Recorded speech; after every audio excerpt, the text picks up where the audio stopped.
talaga, eh, 'no?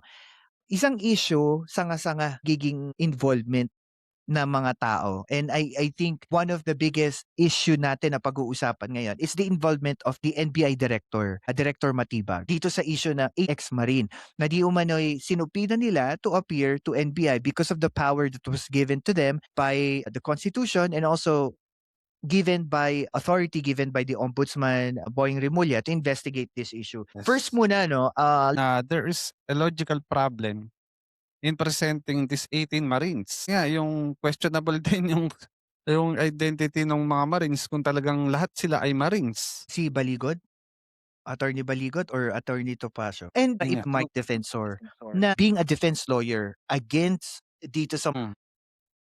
It's his opinions. Okey lang, valid naman opinyon niya yun.